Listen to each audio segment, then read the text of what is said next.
विद्यार्थिनी आहे। तर मी 3 डिसेंबर 2025ला बेसा या वसतिगृहात ॲडमिशनला गेली होती आणि त्यानंतर 9 जानेवारी 2026ला राहायला गेली। त्याच्यानंतर काही दिवसानंतर माझ्या जेवणाच्या ताटामध्ये अळ्या असं म्हणजे वेगवेगळ्या प्रकारचे हे निघत होते, किडे वगैरे। तर कोणीतरी या सर्व गोष्टींची जेवणाची न्यूज दिली पेपरमध्ये। तर त्याच्यानंतर कोणालाच माहिती नव्हतं की हे न्यूज कोणी दिली।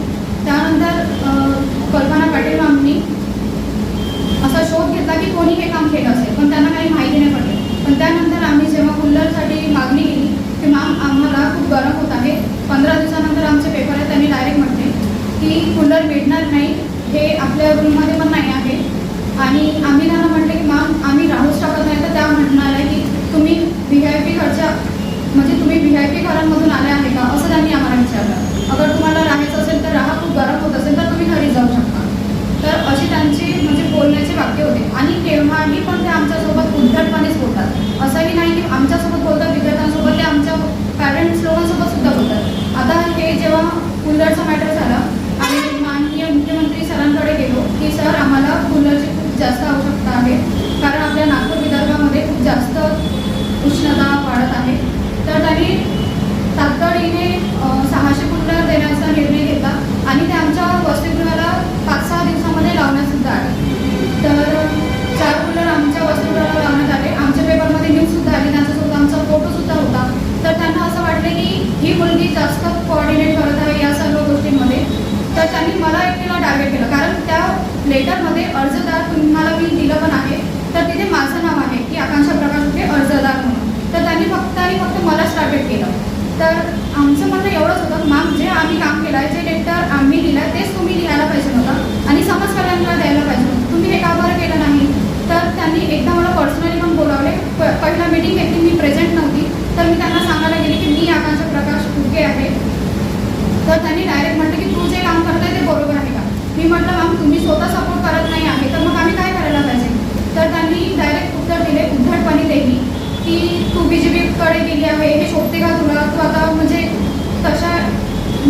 लोकांकडे कशाला चालले आहे। मी त्यांना हेच म्हटलं की मॅम तुम्ही करायला पाहिजे नव्हतं हे काम आमच्यासाठी, की मुली कशाला राहणार म्हणून, की खरंच 15 दिवसानंतर आमची एक्झाम आहे सेमिस्टरची, तर आम्ही कसं एवढं गरमाच्यामध्ये राहू शकतो। एकदा तुम्ही राहून बघा आम्ही का सहन करत आहे, का नाही करत आहे, तर काहीच नाही। आणि हे जे अळ्यांचं वगैरे जे जेवणमध्ये जे झालं ते तेव्हा पण सुद्धा तेलगोटे मॅम एकही वेळा आल्या नाही की वसतिगृहामध्ये काय चालू आहे, नेमकं खरंच काय चालू नाही आहे, सर्व त्यांनी बघायला पाहिजे होतं। तर त्यांनी असं सुद्धा काहीच केले नाही। तर त्या दिवशी आमची हायरिंग झाली, तर तेव्हा पण त्या तेच म्हणाला की तू बाहेर जाऊन 3 पॉझिटिव्ह स्टेटमेंट दे की तुला मानसिक त्रास होणार नाही आणि तुझ्या रूममध्ये कूलरसुद्धा लावून देणार आणि तुझा जो प्रवेश रद्द करण्याचा जो निर्णय घेतला होता त्यांनी, तो सुद्धा आम्ही कॅन्सल करू। तर त्यांनी कॅन्सल स्वतःवरून नाही केला आहे, तर त्यांना माननीय पालकमंत्री बावनकुळे सरांनी त्यांना म्हटलं की या मुलीची काहीच चूक नाही आहे, तर तुम्ही प्रवेश रद्द कशाला तिचा कॅन्सल केला आहे, तुम्ही लवकरात लवकर त्याच्यावरती निर्णय घ्या। तर त्यांनी डायरेक्ट म्हटले की रिओप करा म्हणून। तर त्यांनी मला असं म्हटले की तुला लेटर देण्यात येईल की तू आता वसतिगृहामध्ये राहू शकते, पण अजूनपर्यंतही सुद्धा माझ्या रूममध्ये कूलर लागलेला नाही आहे। त्यांनी आपल्या प्रमुख मॅमनी एवढेच न करता त्यांनी आम्हाला 5 मुली ज्या कूलरमध्ये होत्या त्यांना डिवाईड करून 5 रूममध्ये ठेवले आणि मलाच एकटीला एकदम लास्ट फ्लोअरला ठेवून एकदम गरम याच्यामध्ये ठेवले। साईडला माझ्या रूमच्या साईडला बेड खाली होता, तिथे कूलरसुद्धा असून मला तिथे ठेवण्यात नाही आहे, पण त्याच्या साईडमध्ये ज्याच्यामध्ये कूलर नाही आहे तिथे मला ठेवले। असं माझ्यासोबत का बरं झालं। बाकीच्या पण मुली इंटर्नशिप करत आहे, येऊन जाऊन काहीच नाही, फक्त इंटर्नशिपचाच पार्ट घेत आहे, त्यांच्यावर का बरं कार्यवाही नाही करत आहे ते। तेलगोटे मॅमनी त्या दिवशी हायरिंगमध्ये पण त्यांना काहीच म्हटलं नाही, फक्त मलाच म्हटले की तू इंटर्नशिप नाही जॉब करत आहे। त्या लेटरमध्ये सुद्धा मी अटॅच पण केलं आहे त्या लेटरमध्ये की मी तिथे BPO ट्रेनी म्हणून आहे, तरीसुद्धा त्या एकाच गोष्टीवर अडून आहे की नाही मी जॉब करत आहे।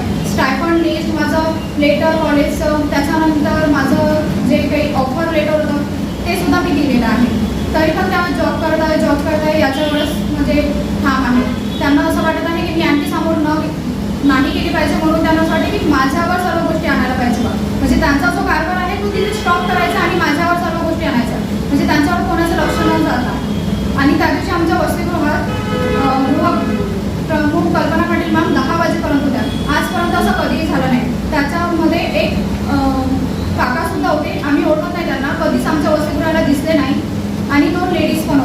की ते 10 वाजेपर्यंत होते.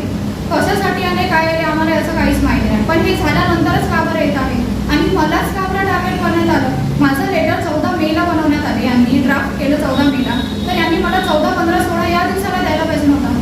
नाहीतर मग यांनी माझे एक्झाम झाल्यानंतर द्यायला पाहिजे नव्हतं. त्यांना मी आमच्या वसतिगृहाला सर्वांना टाइम टेबल सबमिट करावं लागतं. मी टाइम टेबल सबमिट केला. त्यांनी बहुतेक चेक केला माझा टाइम टेबल की माझे एक्झाम केव्हापासून स्टार्ट होत आहे. माझे 2 पेपर झाले आणि तिसऱ्या पेपरवरून जशी मी परत आली वसतिगृहाला संध्याकाळी 6:45 वाजले होते, तर त्यांनी मला लेटर दिले की तुझा प्रवेश रद्द करण्यात आला म्हणून. त्यांनी हे आधीच का बरं दिले नाही 14ला ड्राफ्ट केल्यानंतरच. त्याच्यानंतर गड्या निघाले पहिल्यांदा निघाले की आधीपासून आहे हे प्रकार? मी तर जानेवारी महिन्यामध्ये राहायला आली आहे, तर जानेवारी महिन्यापासूनच सुरुवात झालेली. त्याचा 2-3 महिन्यानंतर पर्यंत चालूच होत्या. त्याच्यानंतर जेव्हा न्यूज पेपरमध्ये जेव्हा न्यूज आली की या वसतिगृहामध्ये अड्या वगैरे निघाले, त्यांनी तेव्हा सुद्धा ॲक्शन घेतली नाही. त्याच्या काही दिवसानंतर मुलींनी आधी पण कंप्लेंट केल्या होत्या आपल्या कल्पना पाटील मॅमकडे आणि समाज कल्याणला सुद्धा केल्या होत्या की मॅम आमच्या इथे अड्या निघतात. पण त्या मॅनिप्युलेट करून सर्वांना म्हणजे शांत बसून ठेवतात. तेलगोटे मॅम काहीच बोलू देत नाही. त्या दिवशी सुद्धा माझ्यावर पण तसंच केलं त्यांनी की फक्त आणि फक्त इंटर्नशिपबद्दलच बोलत होते. त्यांनी माझ्यावर 1 महिना जे काही म्हणजे मला टॉर्चर केल्यासारखं केलं, त्याच्यावर सुद्धा एकही गोष्ट ते बोलले नाही. फक्त मला म्हणाले की तू जे काही केलं ते बरोबर नाही आहे. म्हणजे तुम्ही मुख्यमंत्रीपर्यंत जे गेले तुम्हाला कोणी पोहोचवलं, कसे गेले तुम्ही? ती प्रशंसा भोयर आहे, तिने या गोष्टीमध्ये खूप जास्त सपोर्ट केला. कोण आहे? तुझ्या हॉस्टेलची मुलगी आहे भोयरची? कोणी बाहेरची मुलगी? हो, ती बाहेरची मुलगी आहे. तिने सजेस्ट केलं नव्हतं. तिचा संबंध कसा काय असं म्हणायचं? मी ओळखते त्या ताईला. अच्छा, हां तुम्ही ओळखता म्हणून हां, त्यांना तर ते ताई सगळे- बोलत होत्या की तुमचं हे सगळं घटनाक्रम तुम्ही त्यांना सांगितलं आणि त्यांनी ते घेऊन गेले तुम्हाला असं म्हणायचं? हो, कारण मी समाज कल्याणला 2 दिवस गेले की मॅम आम्हाला एकतर तुम्ही कूलर आणून द्या, नाहीतर आम्ही पर्सनल सुद्धा आणले. कॉन्ट्री करून आम्ही पूर्ण 12 मुली राहतो एका रूममध्ये. तर प्रतिक्रिया केली नाही. पण मी त्याच्यामध्ये कूलरमध्ये जाऊन त्या माझ्या मागे आल्या. एवढंच त्यांनी जर का ते आमच्या वसतिगृहामध्ये काय होत आहे काय नाही होत आहे याच्यामध्ये जर जास्त भर दिला असता तर आमच्या वसतिगृहाचं नाव आता इथे नसतं. त्यांनी स्वतः ते ॲप्लिकेशन लिहून समाज कल्याणला दिले असते की नाही आमच्या या वसतिगृहाच्या मुली आहेत, यांना कूलर पाहिजे आहेत मॅम. आकांक्षा, तुझी शेवटची मागणी काय? त्यांच्यावर कोणती कारवाई झाली पाहिजे? ही शेवटची मागणी सांग. शेवटची मागणी काय कारवाई झाली पाहिजे त्या वार्डनवर, संबंधित अधिकाऱ्यांवर?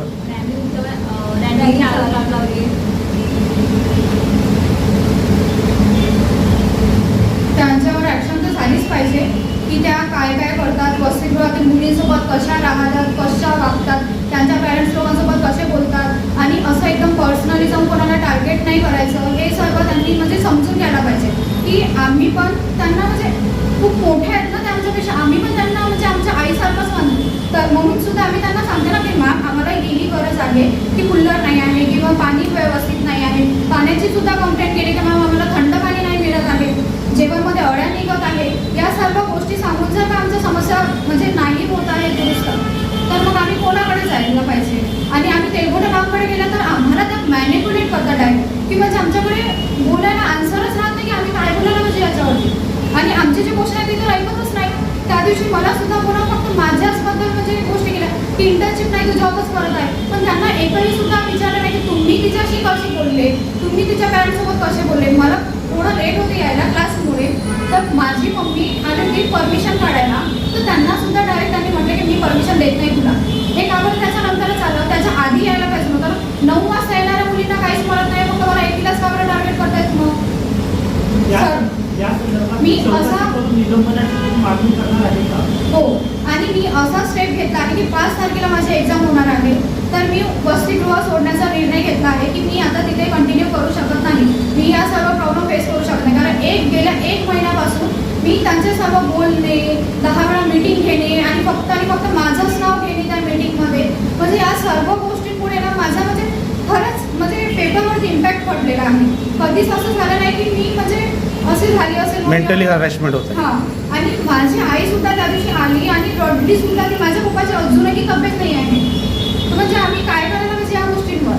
म्हणजे माझ्या मागे ते पण आहेत ना की म्हणजे टेन्शन घेणारे आहे. तुम्हाला पत्र त्या म्हणत होत्या की तू तेलगोटे मॅमशी बोलून घे. मी त्यांना म्हटलं की मॅम त्यांना किती वेळ आहे? तर त्या- आकांक्षा, मी कल्पना मॅडम जे आहेत गृहपाल तुझे, त्यांना फोनद्वारे विचारणा केली. त्यांचं असं म्हणणं आहे की तू कॉलेजला शिकते, हो हां सॉरी करेक्शन, की तू तिथे जॉब करते TCS मियान कंपनीला, असं त्यांनी 8 महिन्यानंतर चेक केलं, स्वतः जाऊन आले. याबद्दल तुझं काय मत आहे आणि काय पुरावे आहेत? तू खरंच कॉलेजला शिकते की इंटर्नशिप किंवा सॉरी तिथं जॉब करते, त्याबद्दल पुरावे देशील का? हो सर, सर्वच आहे माझ्याकडे. बरं. ऑफर लेटर पण आहे, स्टायपंड लिस्ट पण आहे आणि कॉलेजचा रेफरन्स नंबर पण आहे की बरं. मी त्यांच्या थ्रू तिथे गेली आहे म्हणून. बरं. आणि त्यांनी हे पण सांगितलं नोटीस बजावलं आहे म्हणे 22,000 समथिंग काहीतरी रुपयाचं. हो. ते नोटीस आहे का तुझ्याकडं? हो सर, लेखी- त्याच्यावरती अटॅच केली आहे. कुठं आहे?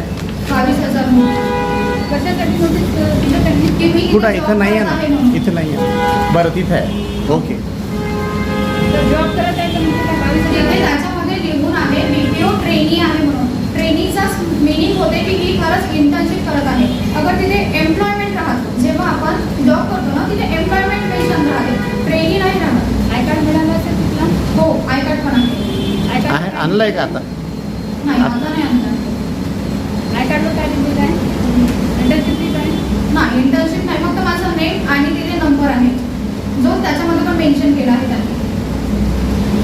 आता तुम्ही इथं पत्रपरिषद यायच्या आधी काहीतरी तिथं वाद होता किंवा येऊ नाही देत होते असं काय ऐकायला मिळालं? आता गृहपालनी तुला बंद करून ठेवलं तर असं आम्हाला माहीत चाललेलं आहे. ते बरोबर आहे का? नाही सर, आम्हाला थोडं लेट झालं यायला इथे यायला. नाही, अशी खबर आमच्यापर्यंत माहिती आली आहे. काय बंद करून ठेवलं होतं का हॉस्टेलमध्ये? हॉस्टेलमध्ये बंद नाही, पण जायच्या आधी आम्हाला विचारलं तुम्ही कुठे चालले. बरं. तर मी सांगून आले की मी कुठे चालले आहे. तिथे मेन्शन केलं की मी धनतोलीला चालले. बरं. पत्रपरिषद घेत आहे म्हणून त्यांना माहीत आहे? नाही, मी तिथे नाही सांगितलं त्यांना. मग आता हे जेव्हा व्हिडिओ व्हायरल होतील तेव्हा तुझ्यावर दुसरं काही अजून प्रतिक्रिया होईल त्याचं काय मत? मी सर्वच प्रॉब्लेम फेस करायला तयार आहे. नाही, फेस करायचं आहे ते नाही म्हणायचं मला हे म्हणायचं आहे की आता फक्त तू मुख्यमंत्रीपर्यंत गेली तर तुला एक नोटीस आलं आहे हे सगळ्या गोष्टी म्हणण्याचा झाल्या. अर्थ तुम्ही क्लिअरन्स तिथं द्यायला हवं तर मी प्रेस कॉन्फरन्स घेत आहे म्हणून असं सांगायला कारण हवं. ज्या कोणती घटना झाली आणि हे व्हिडिओ जेव्हा व्हायरल झाले तर कोणती घटना झाली तर मग त्याचं काय कसं यासाठी तुम्हाला पोस्टमध्ये कोणी तुम्हाला सांगण्यात येत आहे का कोणी तुम्हाला? नाही, नाही, कोणी सांगितलं नाही. तुम्हाला असं सांगण्यात आणि येत आहे? याकरता असं तुझ्यासोबत तू एकटीच दिसते, मुलींचे फक्त साईन दिसतात, पण तू एकटीच दिसते नेहमी. बाकी मुली कुठं आहेत तुझ्यासोबत? तुझ्या सोबती तुझ्या मैत्रिणी कुठं आहेत? त्यांना टार्गेट नाही करण्यात आलं ना सर, म्हणून ते नाही आले.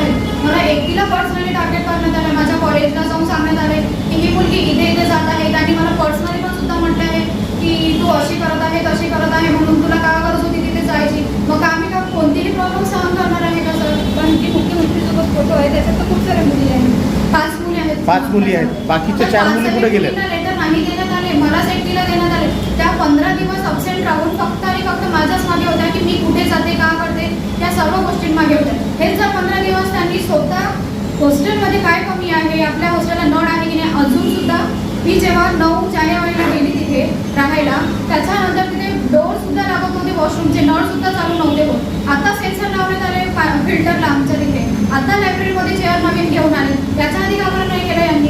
जेव्हाचा कॉन्ट्रॅक्टर जेव्हा न्यूज आली त्याच्या 1 महिन्यानंतरच का बरं चेंज केला? त्याच्या आधी चेंज करायला पाहिजे नव्हतं त्यांनी. ह्या सर्व गोष्टी आम्ही जेव्हा त्यांना सांगितलं तेव्हा सुद्धा ते आमच्यासोबत उद्धटपणे बोलतात की नाही तुम्ही VIP करून आलेत का? त्यांनी तर आम्हाला त्यांच्या मुलीसारखं ट्रीट करायला पाहिजे होतं. वादन कोण आहे आता? कल्पना पाटील मॅम. किती स्टाफ आहे ऑफिशियल स्टाफ किती आहे? 4. 4 लोक आहेत. हो. आणि विद्यार्थी 250. 250. हो. आणि कॅपॅसिटी 100ची आहे ना? हॉस्टेलची कॅपॅसिटी मुलींची 100ची आहे. माहिती नाही सर, पण तिथे 250 ॲडमिशन आहे. 250. हो. मॅडमचा नंबर मिळेल? हो. आणि मी मॅडमशी फोनवर बोललो आहे, तर असं पण ऐकलं आहे तुझ्या वडिलांना गव्हर्नमेंट जॉब आहे म्हणून. हे बरोबर आहे का? हो. असं कल्पना पाटील जे गृहपाल आहे त्यांचं म्हणणं आहे. माझे वडील सर शेती करतात. तुम्ही अच्छा. कोणालाही सुद्धा विचारू शकता. माझी इन्कम सर्टिफिकेट बनतात ना सर. अगर गव्हर्नमेंट असेल तर इन्कम सर्टिफिकेटच नाही बनणार. पण मला हे म्हणायचं आहे, आता हे व्हिडिओ जर व्हायरल झाले तर अजून तुझ्यावरती दबाव किंवा यांनी काही प्रतिक्रिया केली तर तेव्हा म्हटलं